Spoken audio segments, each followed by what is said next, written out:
Buenos días nuevamente. Primero que nada, queremos darle la bienvenida a todos los participantes que nos acompañan hoy y también agradecer a AWS y a todo el equipo de Tech Data que estuvo trabajando en la organización de este evento para que todo salga perfecto. En el día de hoy contamos con la participación de amigos que no solo son de Argentina, sino también de otros países, tales como Chile, Perú y Colombia. A todos, bienvenidos.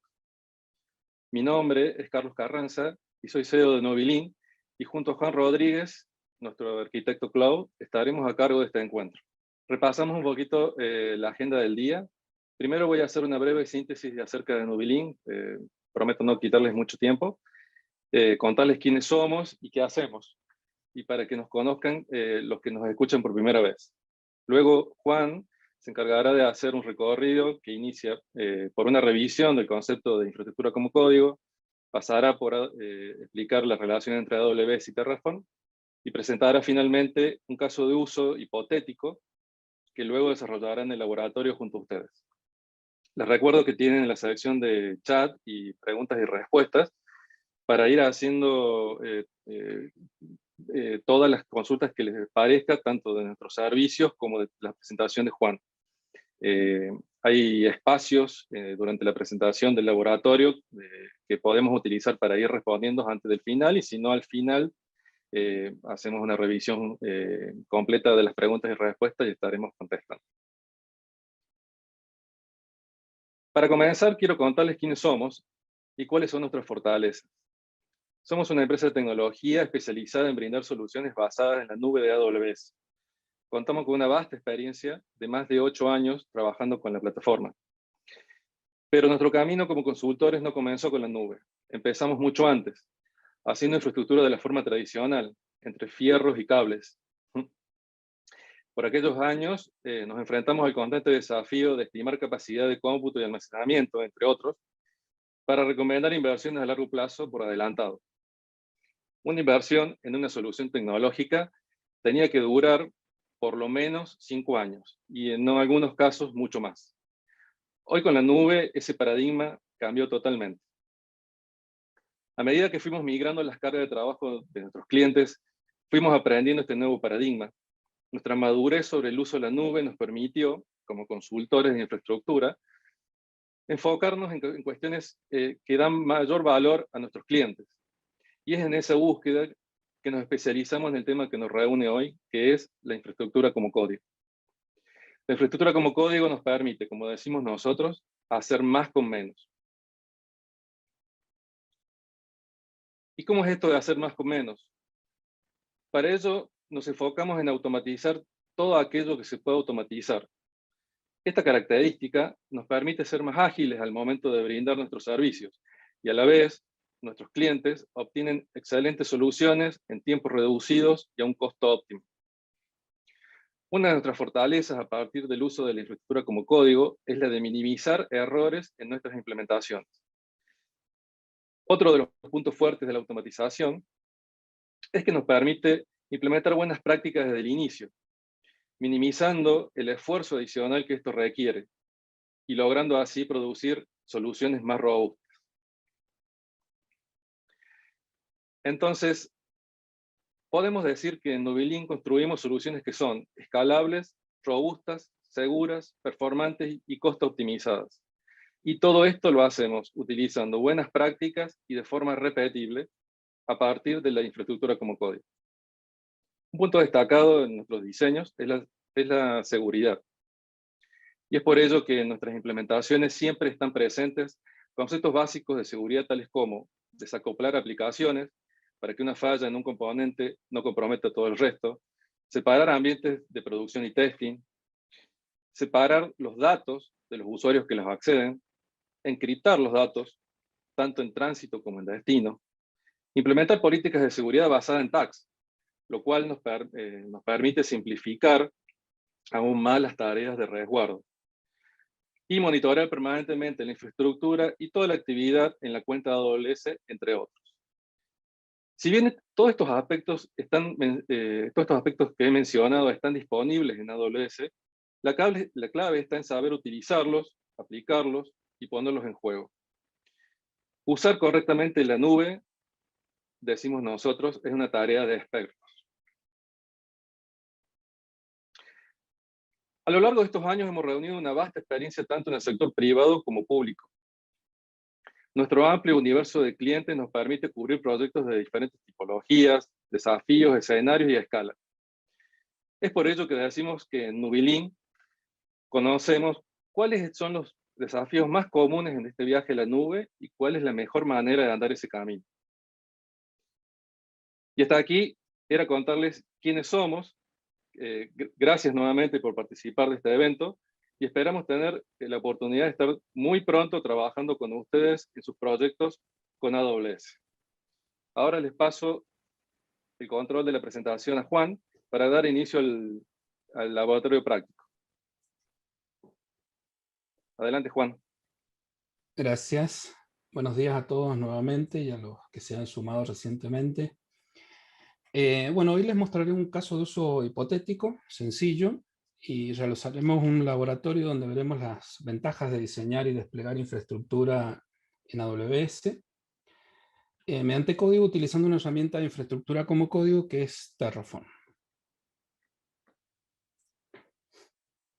Pero primero vamos a definir qué es infraestructura como código. Una definición podría ser esta: infraestructura como código es la práctica de gestionar y aprovisionar centros de datos informáticos mediante archivos de configuración legibles por máquina, código, en lugar de configuración de hardware físico o configuraciones interactivas. Estas configuraciones pueden ser almacenadas en sistemas de control de versión, en definitiva es código, y se pueden utilizar tanto scripts como definiciones declarativas en lugar de procesos manuales, aunque por lo general el término infraestructura como código se utiliza para este último. Bueno, desde que yo tenía aproximadamente 15 años e ingresé como aprendiz a una casa informática, me dediqué al rubro. No los voy a aburrir mucho con esto, con historias tristes, pero seguramente muchos de los presentes conozcan. Solo contarles que por mucho tiempo me dediqué a tirar cables, limpiar conectores, instalar equipos, servidores físicos, configurarlos, etc. Todo eso hoy en día cambió desde la aparición de los servicios cloud de AWS, que vino a cambiar este paradigma y por consiguiente el trabajo de los que hacemos IT. Amazon Web Services es la plataforma en la nube más completa y adoptada a la fecha y cuenta con un portfolio de aproximadamente 200 servicios para data centers. Tiene una infraestructura global distribuida en 80 zonas de disponibilidad en 25 regiones geográficas y creciendo. Administrar esta cantidad de servicios y recursos en forma manual es un trabajo bastante arduo, lleva tiempo, es tedioso y principalmente susceptible a errores, que es lo que siempre tratamos de evitar. Y es ahí donde entra en juego esta API de servicios de AWS, que nos permiten administrarlos mediante diferentes lenguajes de programación como Java, Go, Python, .NET, etc. Estos lenguajes que menciono son lenguajes procedimentales, es decir, se ejecutan en el orden en que están escritos. Si bien es factible aprovisionar infraestructura con ellos, cuando se trata de administrar grandes infraestructuras que cambian con el tiempo, la cosa se pone un poco más compleja. Y es ahí donde nace Terraform. Terraform es una herramienta de código abierto desarrollado por HashiCorp y se utiliza para definir y aprovisionar infraestructura mediante un código declarativo, fácil de aprender. Y ya veremos de qué se trata esto. Por supuesto, AWS tiene su propia herramienta de infraestructura como código, CloudFormation, propia de la plataforma. Pero una de las diferencias con Terraform es que este nos permite múltiples proveedores de servicios cloud, no solo AWS, y también servicios on-premise. Y otro punto fuerte por el que utilizamos Terraform en Nubilink es que admite arquitectura de solo cliente, por lo que no es necesario administrar configuraciones adicionales en un servidor. Es decir, solo se instala un cliente y algunas herramientas en la máquina del arquitecto, y es todo lo que necesitamos. Bueno, para la demostración de hoy supondremos un aprovisionamiento sencillo de una aplicación web monolítica, en este caso, en configuración de alta disponibilidad y escalable, de modo que permita fácilmente seleccionar la cantidad de instancias que necesitamos para nuestro clúster web. El diagrama que vemos acá es la herramienta principal que utilizamos en con nuestros clientes para diseñar una solución en la nube, y es siempre nuestro punto de partida y guía durante todo el proceso del deployment, ¿sí? Ya los que tengan experiencias en este tipo de diagrama habrán identificado los componentes principales, los diferentes recursos que vamos a provisionar con nuestro código. Vemos que tenemos una VPC completa. Esta VPC tiene, en este caso, dos zonas de disponibilidad, que son estas de acá. Dos o más, normalmente se colocan dos para que se sepa que tiene más de una zona de disponibilidad. Cada zona de disponibilidad cuenta con sus redes públicas y sus redes privadas. Bien. Acá quiero detenerme un segundo. Cuando nosotros tomamos control de una cuenta de AWS, vamos a ver que ya tenemos una VPC creada. Una VPC por defecto, reducida, que nos permite rápidamente aprovisionar recursos, poner instancias y demás. Y va a funcionar. Y la idea de esa VPC es que ustedes puedan rápidamente adoptar la nube. Pero esa VPC no cuenta con las buenas prácticas, que estén dentro del marco de buenas prácticas de AWS, ¿sí? Una VPC para producción debería contar como mínimo con sus redes públicas y privadas. La diferencia entre estas subredes, para el que no sepa, es que las subredes públicas están de cara a Internet, tienen conexión directa con Internet. Las subredes privadas no, salen a Internet a través de un NAT Gateway, que es el que tenemos acá. Esto nos da una capa adicional de seguridad. ¿Bien? Bueno, después tenemos nuestras instancias web, que son las que vamos a aprovisionar. Un grupo de autoscaling, que es el que nos permite seleccionar entre una y otra instancia dependiendo de la carga. El balanceador que apunta a ese target group. Una zona DNS en Route 53, certificado de seguridad, también provisto por Amazon. Un bucket DS3 para provisionar nuestra aplicación. Acá no solamente vamos a provisionar recursos, sino que también vamos a provisionar nuestra aplicación. Un panel de control y, como dijo Carlos, también una solución de backup. ¿Bien? Entonces, vamos a ir... Ahí está. Vamos a ir a la demostración. Simplemente comentarles que vamos a ver parte del código, las cosas más importantes. Vamos a generar un plan de despliegue, vamos a hacer el despliegue y luego vamos a ver cómo se destruye, cómo se modifica y cómo se destruye. ¿Sí? Para eso, comentarles rápidamente cuáles van a ser las herramientas que necesitamos para poder trabajar con Terraform. Y son las siguientes. Una cuenta de AWS. ¿Sí? Esta cuenta, para poder utilizar la cuenta, necesitamos un usuario con permisos de administrador o los permisos necesarios para provisionar los recursos que necesitamos levantar ahí. Nuestro cliente de AWS, la CLI, este cliente, si bien no lo vamos a utilizar para provisionar los recursos, sí para hacer la configuración de la autenticación. Terraform, por supuesto, el cliente de Terraform. El cliente de Terraform tiene muchas versiones. De hecho, la semana pasada se liberó la versión estable 1.0. Y esto, digamos, esto va a llevar como consecuencia que tengamos código en diferentes versiones de Terraform. Para poder manejar esas diferentes versiones, hay una aplicación que se llama TFM, que nos permite descargar y seleccionar en función de nuestro código cuál es la versión de Terraform para la que está escrito. Y finalmente, un editor de texto. Acá me consultan sobre la licencia de Terraform. Terraform es gratuito, es open source, ¿sí? Después podemos avanzar un poquito más sobre eso. Necesitamos un editor de código. Hoy en día el editor de código más utilizado es VS Code de Microsoft. Es un editor muy potente, diría que más que un editor es un IDE de desarrollo. Permite extensiones, tiene conexión nativa con Git.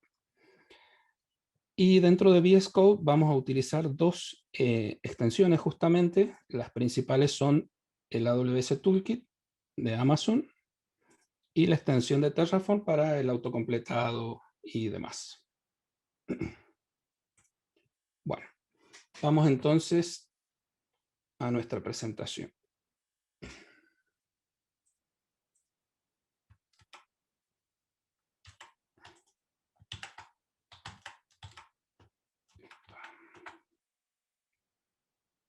Disculpen un segundito, se me quedó ahí.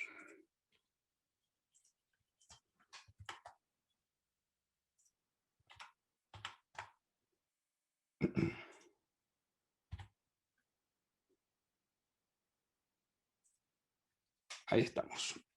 Se me quedó la herramienta de escritura. Bueno, esto es nuestro VS Code. ¿Sí? Como ven, tenemos a la izquierda un menú de herramientas, ¿sí? Y nuestro explorador de archivos y directorios de nuestra solución. En la página principal vamos a ver nuestra zona de edición y una terminal integrada. La terminal la necesitamos porque requerimos ejecutar comandos justamente de Terraform. ¿Bien?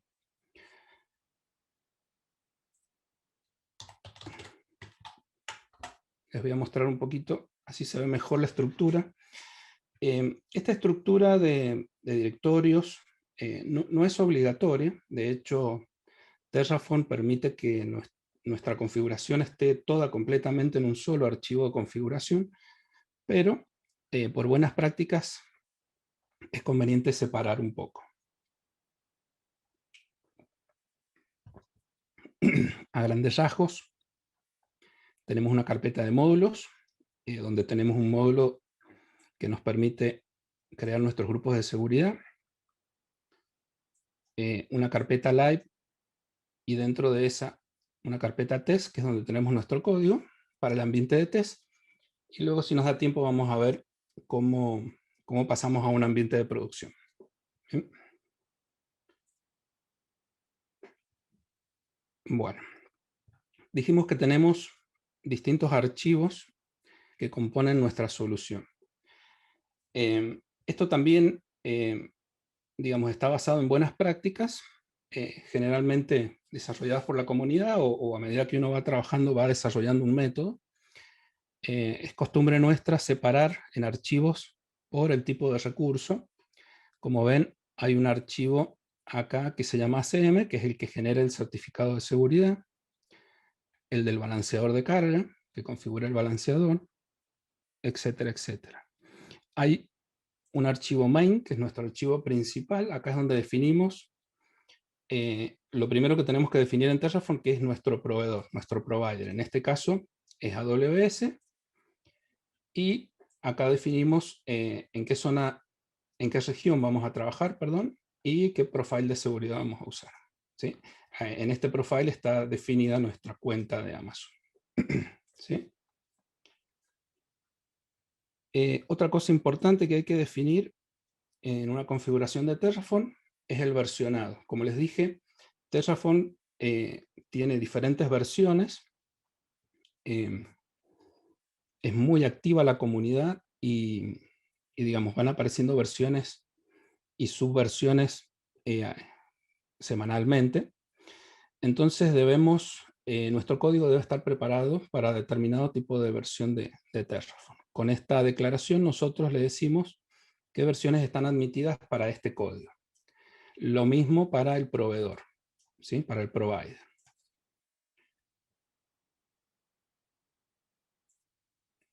Y por último, nuestro archivo de variables. Nuestro archivo de variables es lo que le da la potencia a Terraform. Es decir, yo voy a generar un código donde no voy a tener ningún dato que pueda estar cambiando, que pueda cambiar de un ambiente a otro. De esa forma, vamos a ver cómo reutilizamos todo nuestro código, simplemente cambiando un archivo de variables, ¿sí? En este archivo yo estoy definiendo distintas variables y vamos a ver, por ejemplo, la definición para este ambiente de test. Bien, tenemos una variable de prefijo que se utiliza para nombrar los recursos, un set de variables para los tags, como les comentó Carlos. Los tags son muy importantes en Amazon, ya que son marcas o banderas que le colocamos a cada uno de los recursos. Y mediante esos tags nosotros podemos tener distintos perfiles de backups, ya sea test, producción, desarrollo, etc. E incluso son muy útiles a la hora de conocer los costos, ¿sí? De los costos que estamos incurriendo en la nube, ¿sí? Ya sea, por ejemplo, conocer los costos por ambiente, test, producción, stage, o por aplicación en cada uno de esos ambientes. ¿Bien? Bueno, el nombre de nuestra aplicación, el dominio que vamos a usar, toda la definición de una VPC nueva, completa. Ven que está el nombre de la VPC, el rango de IP que vamos a usar, las zonas de disponibilidad. En este caso vamos a usar 3 zonas de disponibilidad y las subredes para cada una de esas zonas. Y por último, como vamos a levantar instancias, definimos acá el tipo de instancia que vamos a usar. ¿Bien? Y la cantidad, una en este caso. Les doy un paseo rápido por el resto de los archivos de configuración. La idea es no sobrecargar para no utilizar el tiempo y que nos permita hacer la demostración final y tener más tiempo para preguntas y respuestas, pero acá, como ven, estamos definiendo el balanceador de carga, los listeners para ese balanceador de cargas, ¿sí? Nuestro panel de CloudWatch, y van a ver que al final vamos a obtener incluso un panel con algunas de las variables, con algunas de las métricas más importantes que vamos a desplegar, de los recursos que vamos a desplegar. Y si ustedes se fijan, estamos utilizando nombres de recursos, ¿sí? Y variables que son que no están fijos, ¿bien? Que los vamos a instanciar. Como todavía no los conocemos, los referenciamos de esta manera. Y nos vamos a detener un poquito en la definición de la instancia. No sé si recuerdan, yo les dije que, a diferencia de los lenguajes de programación tradicionales, que son procedimentales, Terraform es declarativo. ¿Qué significa esto de declarativo? Que simplemente nosotros declaramos los recursos que queremos aprovisionar, sin importar el orden. De hecho, sin importar el orden, dentro de cada archivo de configuración e incluso separado en distintos archivos de configuración. Obviamente, todos los recursos tienen dependencias, ¿sí? Yo no puedo levantar una instancia si no tengo definida mi subred. Bien, no puedo acceder desde Internet si no he cargado mi registro DNS, si no tengo creado mi load balancer, etcétera, etcétera. ¿Cómo sabe Terraform qué tiene que aprovisionar primero, qué tiene que aprovisionar después? Bueno, mediante el provider que definimos originalmente. Bien, ese provider es el que le indica a Terraform cuál es la dependencia entre unos y otros recursos y cómo los debe aprovisionar. Todo eso se encarga Terraform. Acá, en este bloque de acá, con estas pocas líneas de código, nosotros estamos aprovisionando cada una de estas instancias de nuestra aplicación web. Bien, fíjense, acá definimos el nombre. El nombre se define por las variables de prefijo y aplicación que les mostré antes, por la variable de cantidad, una en este caso, una AMI, un tipo de instancia y una clave SSH. También le estamos atachando los grupos de seguridad. El que ya haya creado instancias desde la consola sabe que, digamos, hay una serie de pasos para levantar una instancia y son todos estos, ¿sí? Definir el tipo de instancia, el tamaño, ¿sí? Los grupos de seguridad, donde las subredes, en este caso, que implícitamente están definiendo la VPC. Y acá hay un dato interesante, el user data. Cuando nosotros aprovisionamos una instancia en AWS, tenemos la posibilidad de definir un user data. Ese user data, ¿qué es? Es un script de inicio de la instancia. ¿Sí? La instancia cuando se inicia está vacía, pero nosotros podemos hacer cosas en el momento en que se levanta. ¿Sí? Ese script está definido por un template, un archivo, que es este que tenemos por acá. Como les dije, es una demo muy sencilla. No hace demasiado este script, pero actualiza, digamos, todos los paquetes de la distribución que estamos levantando. Es una máquina Linux. Acá se instala PHP necesario para nuestra aplicación y se instalan algunos módulos de PHP y HTTPD, que es nuestro servidor web Apache. Bien. Se inicia ese servidor web. Acá hacemos el despliegue de la aplicación. Si se fijan, estamos descargando desde un bucket de S3 este bucket que mostramos acá. Está descargando un archivo zipeado, lo descomprime y lo copia en la carpeta var www.html, que es la carpeta root de nuestro Apache. Bien. Bueno, vamos a dejar un poco la palabrería y vamos a ir al deploy. Entonces yo ya tengo todo mi código y vamos a ver cómo funciona. Lo primero que se hace cuando tenemos un código nuevo es hacer un Terraform init. Ese Terraform init justamente toma el provider que nosotros definimos y lo descarga, al igual que los módulos que tengamos definidos en nuestra solución. Una vez hecho eso, yo ya lo hice de antemano porque es grande y suele tardar en descargar. Vamos a hacer un Terraform plan. Terraform plan lo que va a hacer es comparar nuestra configuración con los recursos que podrían estar ya deployados en la nube, y nos va a decir todos los recursos que va a provisionar o cambiar o destruir.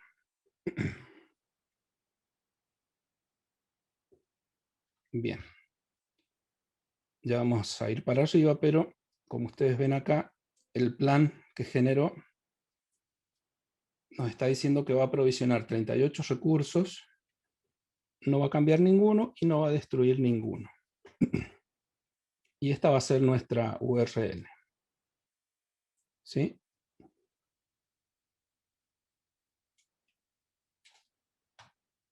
Vamos a repasar rápidamente, pero acá se puede ver que va a crear un dashboard de CloudWatch, va a crear un balanceador de cargas, ¿sí? Los listeners de los que hablamos, el target group, bueno, y en definitiva, acá va a crear la instancia. Fíjense que crear una instancia significa muchas cosas, ¿bien? Significa crear el volumen que va a utilizar esa instancia con un tamaño determinado, con una configuración determinada, con un tipo de instancia que es el que le indicamos, ¿bien? Y con todos los tags que nosotros definimos. Bueno, los grupos de seguridad, etcétera, etcétera. Como esto suele demorar unos minutos, vamos a comenzar a aprovisionar. Yo les muestro rápidamente la consola de esta cuenta de AWS. Van a ver que tiene solo una VPC por defecto, que no hay ninguna instancia funcionando. ¿Sí? Entonces,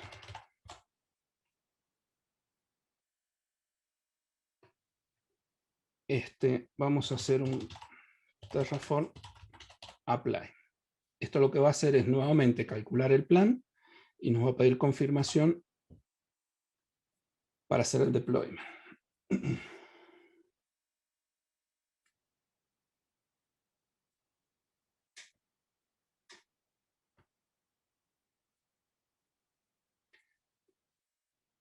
Mientras voy respondiendo algunas preguntas de las que veo, acá Eso consultan, te sí, iba a decir, Juan. gracias. Acá consultan si se puede escribir un deploy para AWS como para otro proveedor. Sí, de hecho hay aproximadamente más de 1000 proveedores que pueden manejar Terraform. Terraform se considera que es agnóstico en el sentido de que permite trabajar con distintas nubes o incluso con algunos servicios on-premise. Si bien, digamos, el mismo código no nos va a servir para otro proveedor porque, como ustedes vieron, la definición se hace específicamente para cada proveedor. Por eso el nombre es AWS Subnet, AWS, etc.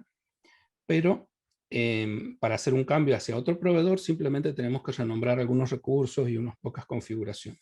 No es complejo. Bueno, yo voy a poner un contador. Acá simplemente está esperando que yo dé el sí. Vamos a iniciar el contador. Vamos a poner yes. Y vamos a ver qué empieza a crear. Fíjense, lo primero que empieza a crear es la VPC. No sé si se ve bien acá. Se ve Ahí perfecto. está. Ah, bien. Lo primero que está creando es la VPC. Justamente es lo que necesitamos en nuestro pilar fundamental. Y a partir de ahí el resto de los recursos. Algunos tardan más que otros.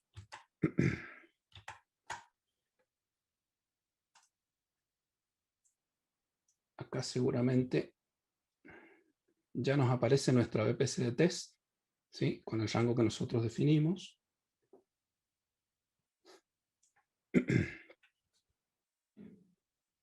Bien, van a aparecer nuestras subnets.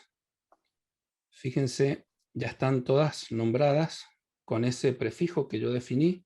E incluso, fíjense la importancia de los tags, que si yo pongo test, por ejemplo, me sugiere utilizar como filtro este tag environment. Entonces yo fácilmente puedo filtrar todos los recursos, en este caso las subredes, que pertenecen a test. Bien. Bueno, tablas de ruteo, Internet Gateway, todos los recursos necesarios para que funcione nuestra VPC.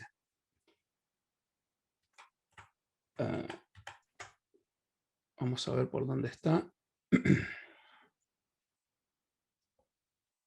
Bien, acá está creando nuestro balanceador. El balanceador seguramente va a tardar un poquito más.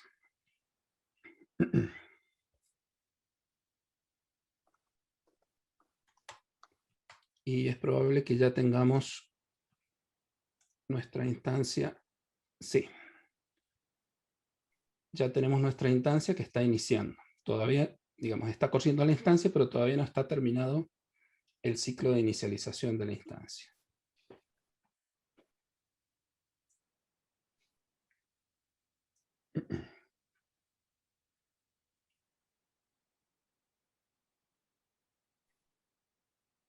Bueno, acá yo veo las últimas preguntas, pero Carlos, si ves alguna otra pregunta. Sí, estamos anotando, después las repasamos Bien. a todas, no te preocupes.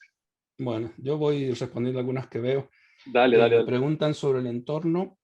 Yo en esta máquina de desarrollo es una máquina Linux, pero sí se puede usar PowerShell también de Windows, tanto en Windows como en Linux, en VS Code. ¿Qué otra veo? El orden de creación de los componentes es el puesto en el script. No, el orden está dado por la dependencia de cada uno de los recursos, ¿sí? Por eso es un lenguaje declarativo. Bien, sigue creando. Fíjense que, digamos, esta estructura que yo armé es totalmente modificable, digamos. Es, digamos, simplemente porque yo lo decidí así. Pero el orden de creación lo determina el provider, como les comenté.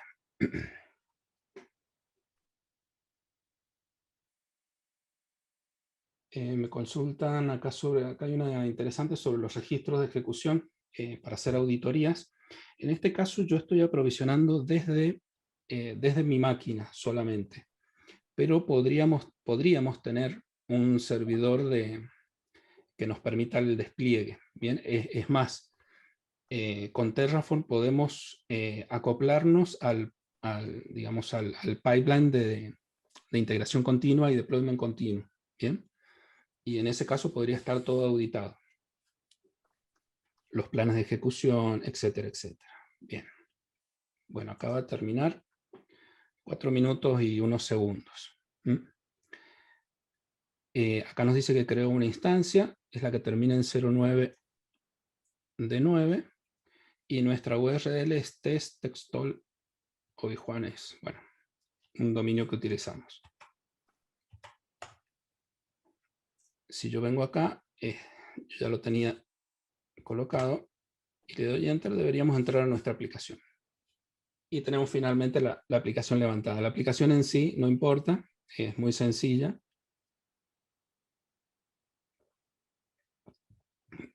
El objetivo es solo ver y comprobar que la instancia que levantó es esta, la 09 de 9, que la levantó en la región USIS 2 y la zona de disponibilidad A. Bien. Y fíjense que incluso tengo ya asignado mi certificado de seguridad por Amazon. Bien.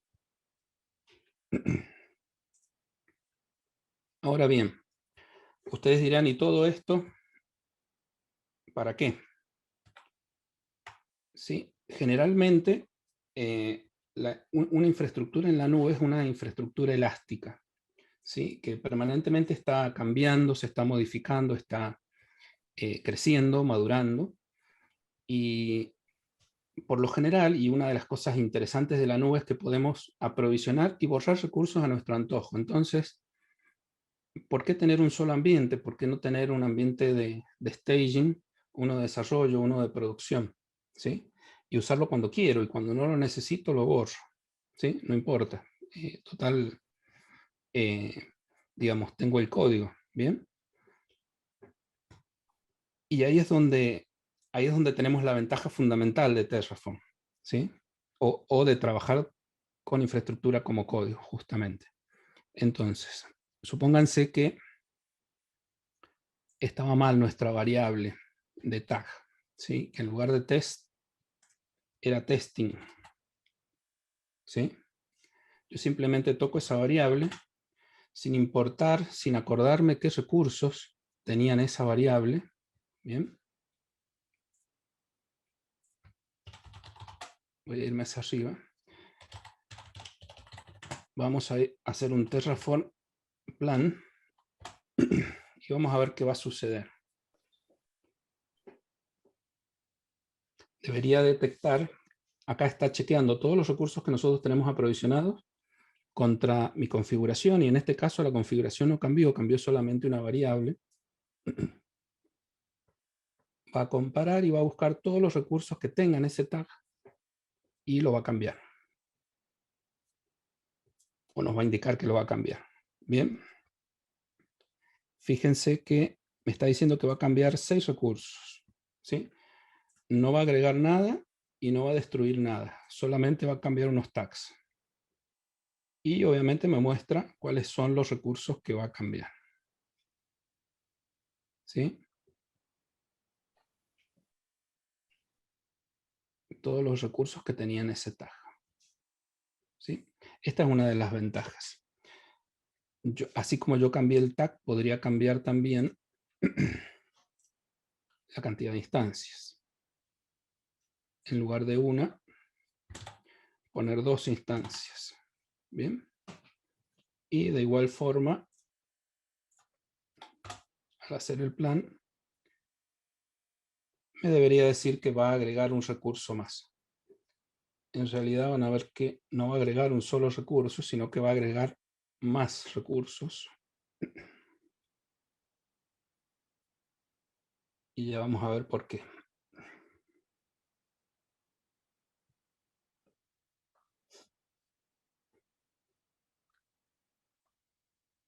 Fíjese que me dice que va a agregar 2 recursos. Y se preguntarán por qué. Si en definitiva yo solamente agregué una instancia. Y bueno, me va a agregar la instancia. Acá está. ¿Sí?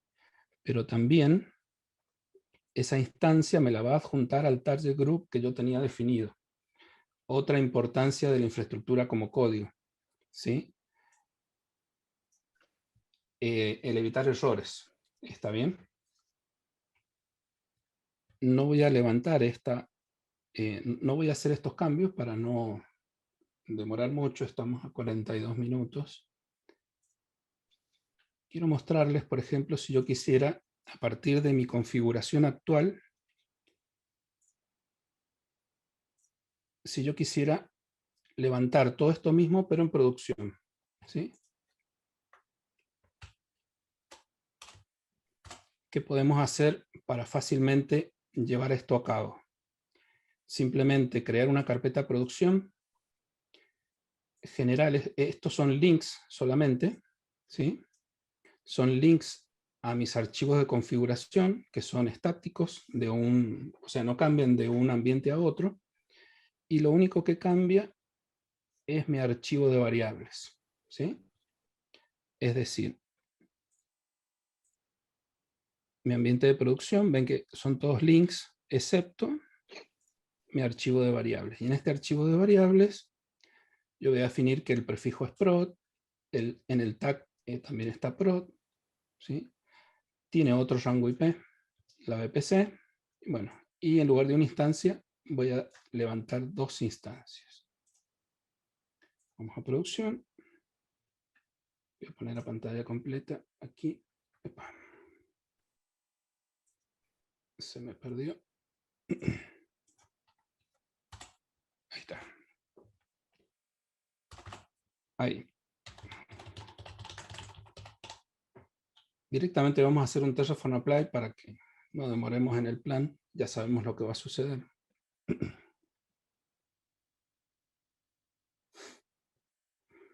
¿Se acuerdan que antes iba a levantar 38 recursos? Ahora va a levantar 40 porque tenemos dos instancias. Le vamos a colocar yes.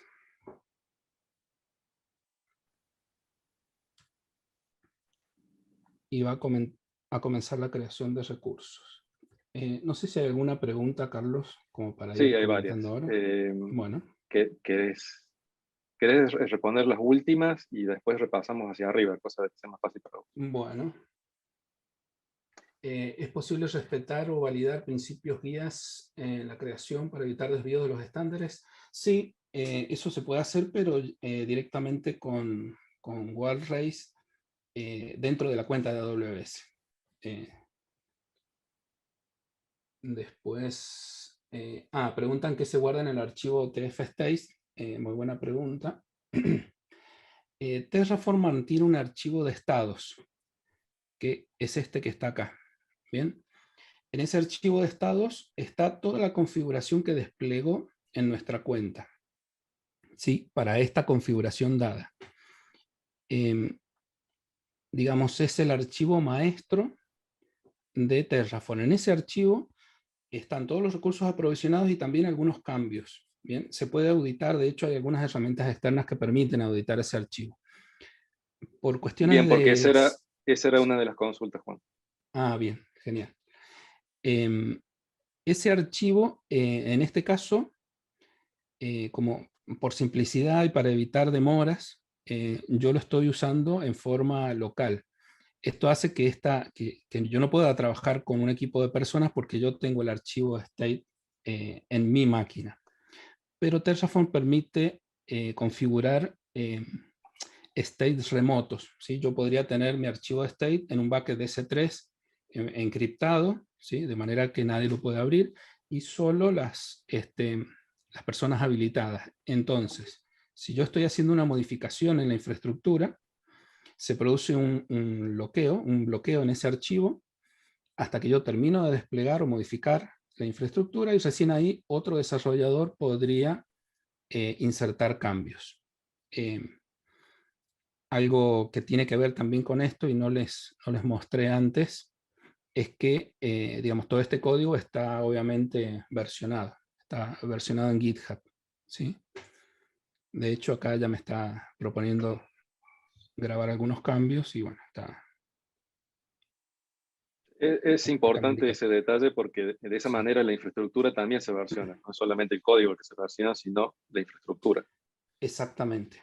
Nosotros podemos tener todo el historial de los cambios que ha habido en la infraestructura, ¿sí? Y volver para atrás si hace falta. ¿Sí? Em, Acá, me preguntan si utilizo algún tipo de generador de documentación para estos archivos. Qué buena pregunta. Se ve que es toda gente técnica. Sí, seguramente porque vieron mi archivo README. Sí, yo utilizo Precommit y algunos hooks que justamente eh, me documentan mi código. ¿Sí? Les voy a mostrar acá. Este es el archivo README, digamos, el código del README. Esta primera parte del README es mía, digamos, escrita a mano, pero esta parte, a partir de acá, se genera en forma automática con Precommit. ¿Sí? Hay unos hooks que justamente toman de la configuración los datos necesarios. ¿Sí? Por ejemplo, el versionado, las versiones que necesito de Terraform, de AWS, mi provider. Este provider template es uno que se utiliza también. Los módulos que estoy usando, en este caso, el módulo web es un módulo externo, ¿sí? Que está en GitHub. El módulo de VPC también, pero el módulo de security es local. ¿Sí? Este módulo es mío. ¿Sí? Está local y bueno, y todos los recursos, incluso las variables, y en función si yo definí el valor por defecto o no, me dice si esa variable es requerida o no. Fíjense que en este caso, la variable de la AMI, ¿sí? Es una variable que no es requerida, tiene un valor por defecto y es el que yo estoy usando. ¿Sí?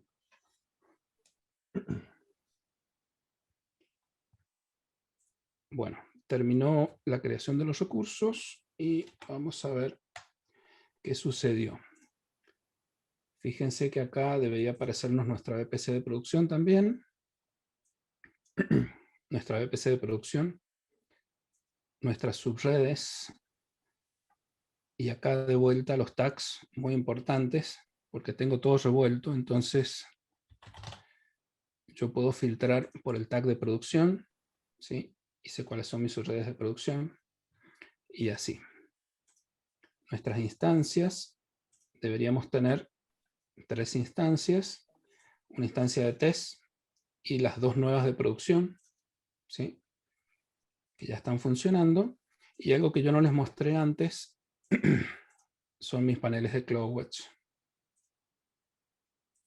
Mis dashboards. Hay un dashboard de test y un dashboard de producción que se levantó en forma automática desde mi código. En este todavía no hay nada porque hay un retardo, digamos, la colecta de métricas es cada 5 minutos. El de test ya debe tener algún dato. ¿Sí?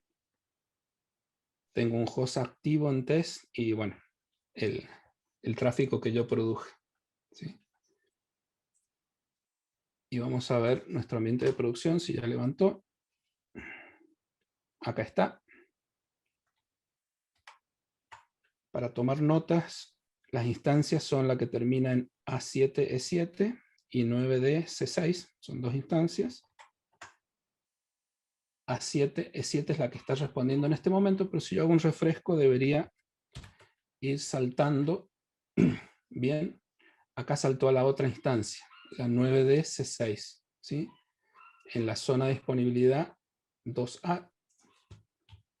Si vuelvo a hacer un refresco, debería saltar otra vez a la 2B, a la otra instancia. Esto es, en nuestro diagrama, nuestras 2 instancias y el balanceador que en función del request que está recibiendo o deriva ese request a una instancia o deriva a la otra. Bien. En este caso yo no he configurado autoscaling, digamos la disponibilidad la estoy dando con 2 instancias fijas, pero también se puede configurar, eso ya es una cuestión de parte del servicio de Amazon, podría configurar incluso un autoscale para esto. ¿Sí? Además, Juan, instancias se configuraron con el script que habías preparado, ¿no? Claro, exactamente. Las instancias, este AMI que yo utilicé, este AMI es un AMI genérico, Linux, que no tiene nada. Por eso, desde el script, eh, yo tuve que instalar PHP, instalar el servidor Apache, ejecutarlo y descargar el código, ¿sí? Desde ese bucket de S3. Acá también el código es fijo y solamente se desplegó al momento de levantar la instancia. Bien, si yo hago un cambio en el código, obviamente no se va a reflejar en la instancia. Esto es también por simplicidad, pero podría estar, podría provisionarse el código en forma continua, ¿sí? En forma automática y continua con cualquier sistema de deployment continuo, ¿sí? Externo o del mismo AWS. Esto ya no depende de Terraform. Bueno, hasta acá la demostración. No quiero aburrirlos más con esto. Y si les parece, podemos pasar a las preguntas y respuestas, que veo que está bastante movido. Sí. Ahí te las leo yo, así te Bueno, las ordeno, ¿sí? sí, sí. Dice, ¿con qué bóvedas de clave habla bien Terraform más allá de las propias de HashiCorp Vault? Bien, como tiene diferentes providers, podría conectarse casi con cualquiera. HashiCorp Vault es la nativa, ¿sí? Pero podríamos incluso usar el servicio de SSM de Amazon, ¿sí? De hecho, es muy utilizado cuando se despliegan infraestructura en Amazon, utilizar ese servicio para todo lo que es secrets, claves, etcétera, etcétera, sin Y necesidad de levantar todo un sistema de... ahí va la continuación de la pregunta. Dice, si Terraform permite Ah, configurar secrets o variables de entorno que no deban ser versionadas dentro del código. claro, justamente una muy buena práctica es no poner ningún tipo de secret en el código. De hecho, yo no tengo ninguno.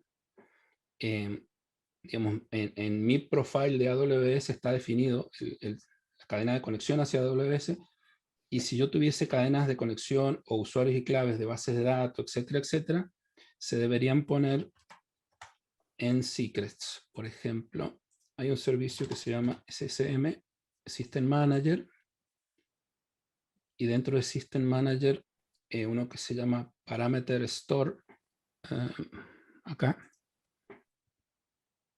y ahí yo puedo almacenar secrets incluso encriptados.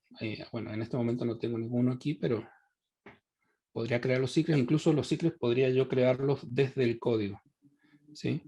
Y no necesito tenerlos en texto plano, pueden ir en una variable de entorno, pueden ir encriptados incluso, ¿sí? bien, perfecto. Ahí completaste la pregunta.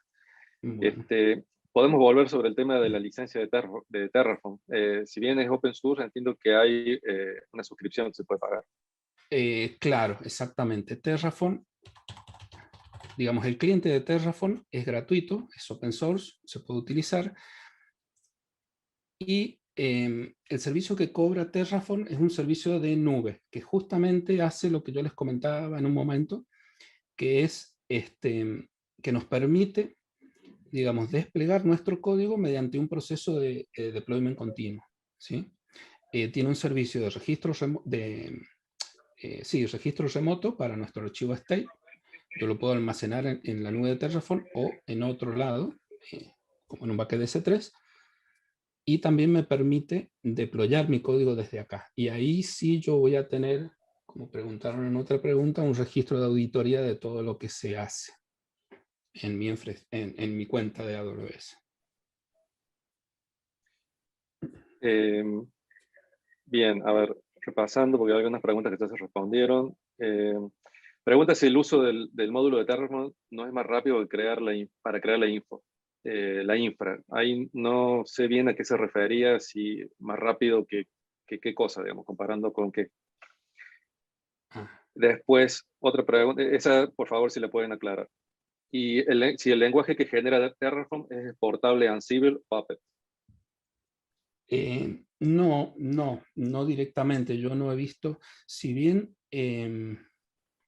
hay algunos trabajos que permiten, eh, digamos, exportar el código, por decirlo de una manera, a lenguajes de programación comunes. Hay un CDK que está en experimento en este momento, de Terraform, que permite generar código Java, .NET, etcétera.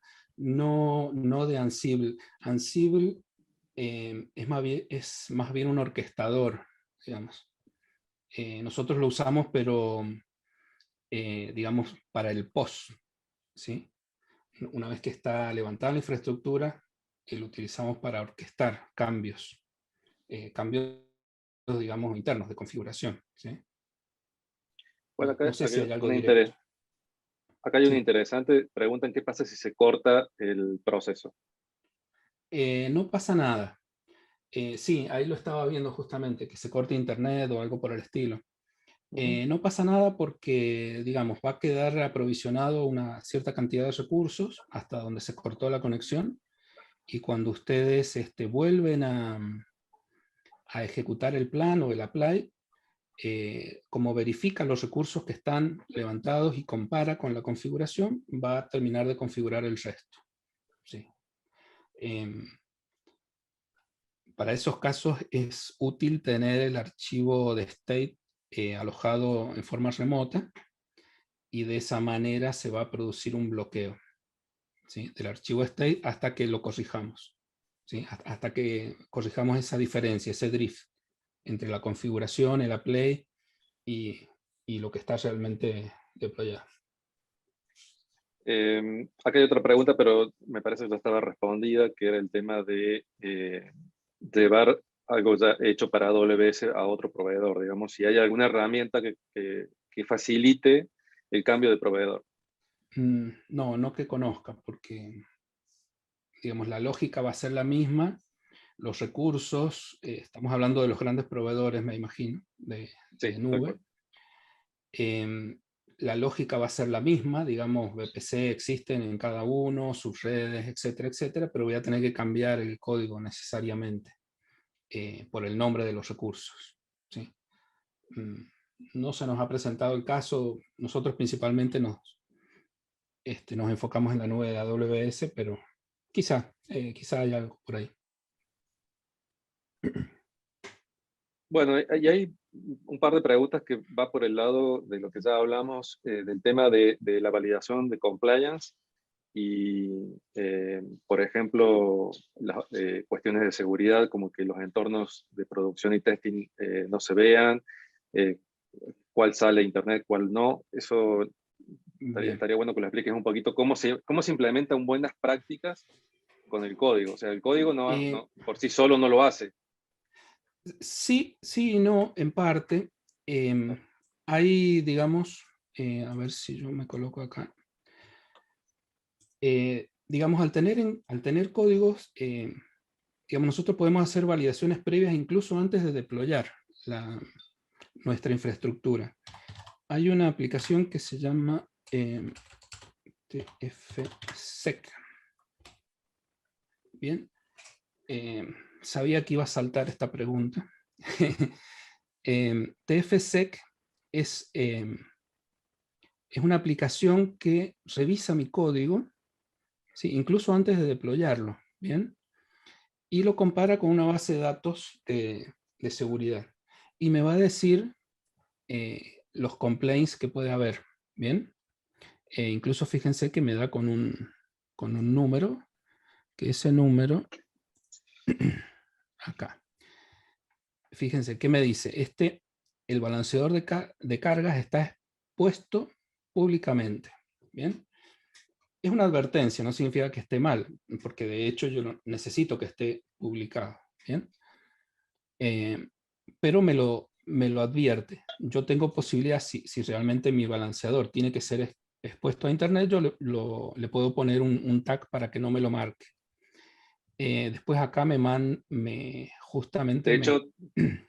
Sí, discúlpame, tenemos casos donde el balanceador es interno, porque por ahí uno puede claro. creer que siempre se usa para afuera y en realidad hay casos de uso donde hace falta un balanceador, pero trabaja en forma interna y tiene que estar protegido del acceso a Internet.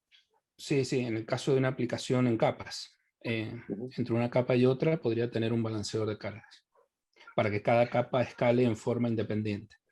Bueno, acá me está dando un complaint de que la metadata de mi instancia está, digamos, fácilmente accesible,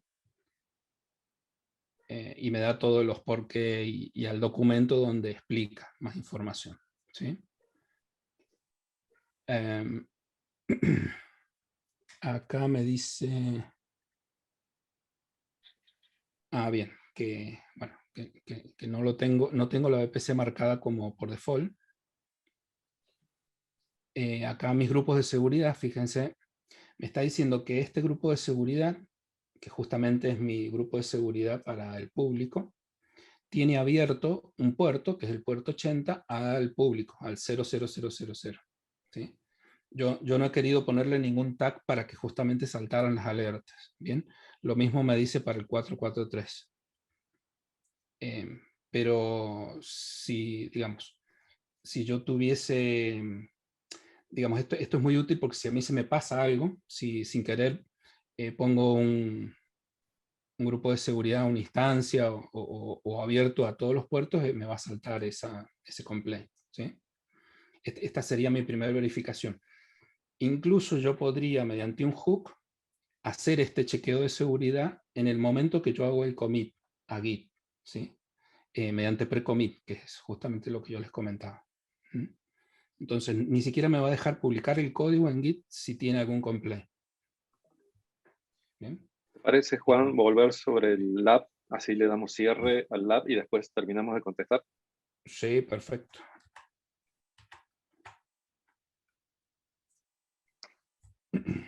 Acá. Acá, perdón. Sí. Eh, Bueno. Perdón. Sí, no, algo no, que no ahí mostré. Sí, ya entendí lo nos está que faltando un querías. paso. Sí, sí, sí, ya entendí. Faltaba lo último, Claro. que es digamos, la decomisación de los recursos. ¿Sí? Bueno, fíjense, hemos creado una cierta cantidad de recursos. Si yo no los necesito más, lo único que tengo que hacer, y es lo que yo les comentaba, en el caso de levantar ambientes de prueba o de staging o lo que sea, yo simplemente coloco Terraform Destroy.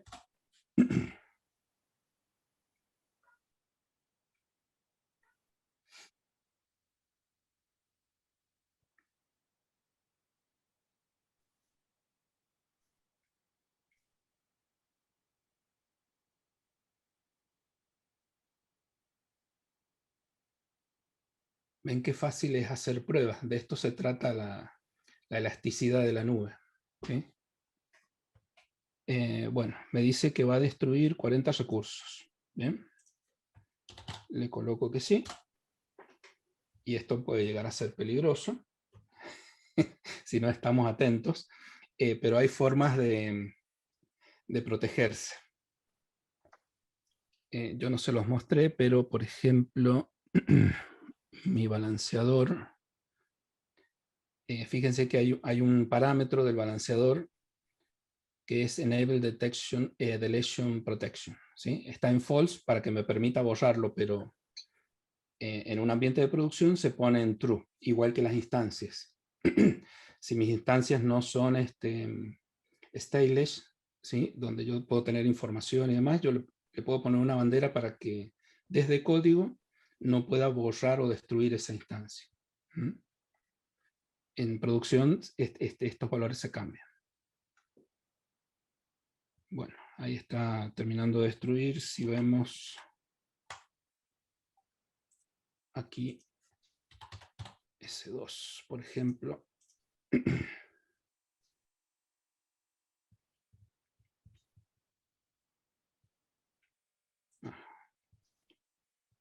Justo me cerró la sesión. Fíjense que tengo una sola instancia funcionando y acá se puede ver que ya me terminó las dos instancias de producción. ¿Sí? Y así con todos los recursos. Y acá no pasó nada. Solo gastamos unos minutos de cómputo. Bueno, ahí va a terminar de destruir. Luego toda esta presentación se la van a hacer llegar y en uno de los slides tienen los links de referencia, digamos,